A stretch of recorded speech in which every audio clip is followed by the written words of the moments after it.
ہر عمل کا ایک لطف ہے، ہر عمل کی ایک حلاوت ہے، اور وہ حلاوت بندہ اتنی دیر تک اس سے متمتع نہیں ہو سکتا، اس سے فائدہ نہیں حاصل کر سکتا، اور وہ ایمان کی حلاوت اور لذت پا نہیں سکتا جب تک اس کی نظر پاک نہیں ہوتی۔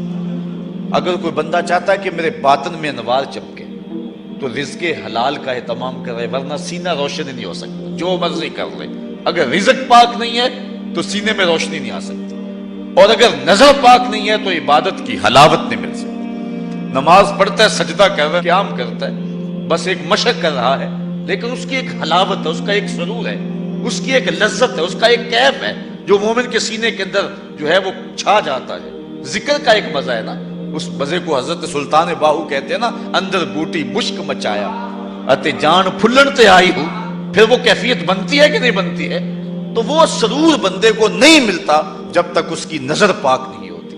اگر نظر بگڑ جائے تو من سننا ہو جاتا ہے، اندر کچھ نہیں رہتا، اور پھر اگر انسان زنا جیسی بری خصلت میں مبتلا ہو جائے تو پھر اس کے پلے کیا رہے گا؟ اللہ تعالیٰ نے فرمایا کہ کرنا تو دور کی بات ہے، لا تقربوا الزنا، اس بری خصلت کے قریب بھی نہ جانا۔ اس لیے مبادیات سے بھی روک دیا گیا، مبادیات سے بھی منع کر دیا گیا۔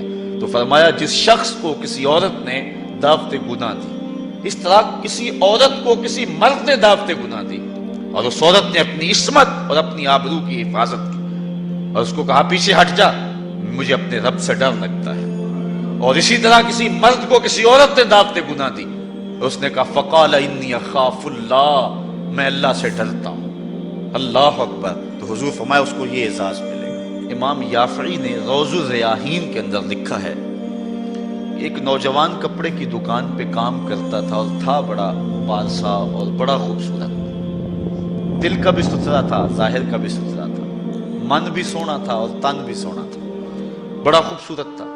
ایک عورت خریداری کے لیے آئی، اس کا دل فریفتہ ہو گیا، اور اس نے ایک ترکیب سوچی، اور دوبارہ آئی تو بہت زیادہ کپڑا خرید لیا، اور مال کے دکان سے کہنے لگی کہ میری گٹھڑی بھاری ہو گئی ہے، اس نوجوان کو کہو کہ میرے گھر چھوڑ آئے۔ مالک اس عورت کی نیت سے آگاہ نہ ہو سکا، اور اس نوجوان کو اس کے ساتھ بھیج دیا۔ جب وہ گھر میں داخل ہوئی، نوجوان کو گھر میں لے گئی، باہر سے دروازہ مقفل کر دیا، اور اس کو دعوت گناہ دی۔ اس نے کہا انی اخاف اللہ، میں تیری بات نہیں مان سکتا۔ اس نے کہا کہ آج تجھے میری بات ماننا ہی پڑے گی۔ حیا سوز لباس بھی اتار پھینکا، اور اس کو دعوت گناہ دینے لگی۔ یہ شیطان کا انتہائی سخت جال ہے، اس جال میں اس نے بڑے بڑے لوگوں کو پھانس لیا۔ اب اس نوجوان کو وہ ورغلاتی ہے، کوشش کرتی ہے، لیکن نوجوان ہے کہ اپنی نظروں پر پہرے بٹھائے، آنکھیں بند کر لیتا۔ اس نے بڑے ہیلے کیے، بڑے جتن کیے، لیکن وہ نوجوان صرف سونا ہی نہیں تھا، اللہ کا ولی بھی تھا۔ اس نے بہت جال پھینکے، لیکن نور کو رسیوں میں جکڑا نہیں جا سکتا۔ خیر، وہ نوجوان کے دل میں بات آئی کہ شیطان کا یہ جال انتہائی خطرناک جال ہے، ابھی تک تو بچتا آ رہا ہوں، ہو سکتا ہوں کہ ابھی اس کے جال میں پھنس جاؤں۔ اس نے کہا کہ مجھے باتھ روم میں جانے دو، پھر میں آ کے تمہیں بتاتا ہوں۔ وہ اندر چلا گیا، پاخانہ کیا، اپنے ہاتھوں پہ کر کے پورے بدن پہ مل لیا، اور اسی حالت میں جب باہر آیا تو بدن سے بدبو اٹھ رہی تھی، عورت کا سارا نشہ اتر گیا۔ دروازہ کھول دیا، اس نے کہا چلا جا، تو کوئی دیوانہ اور مجنون شخص ہے۔ جب وہ دروازے سے باہر نکل رہا تھا، دل ہی دل میں اللہ کا شکر ادا کر رہا تھا، مالک میرا تن گندا ہو گیا، من تو ستھرا رہا۔ کائنات کا سب سے حسین چہرہ وہ ہے جو جنسی کالک سے محفوظ رہے۔ امام یافعی لکھتے ہیں کہ باہر پھر ایک چشمہ تھا، وہاں جا کے اس نے غسل کیا، اور جب تک وہ زندہ رہا اس کے جسم سے مشک و عنبر کی خوشبو آتی رہی۔ اب جب وہ فوت ہو گیا، لوگوں نے دفن کر دیا، یہ خوشبو اس کی قبر کی مٹی سے بھی آیا کرتی تھی۔ یہ اعزاز دیا اللہ نے اس کو، یہ تکریم دی۔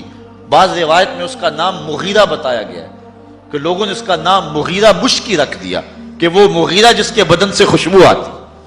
تو فرمایا وہ شخص جس کو کسی عورت نے دعوت گناہ دی، اور اس نے یہ کہہ کے قدموں میں بچھتے ہوئے حسن کی پیشکش کو ٹھکرا دیا، فرمایا کل قیامت کے دن جب کوئی سایہ نہیں ہوگا، اللہ اس جوان کو اپنی عرش کا ٹھنڈا سایہ نصیب فرمائے۔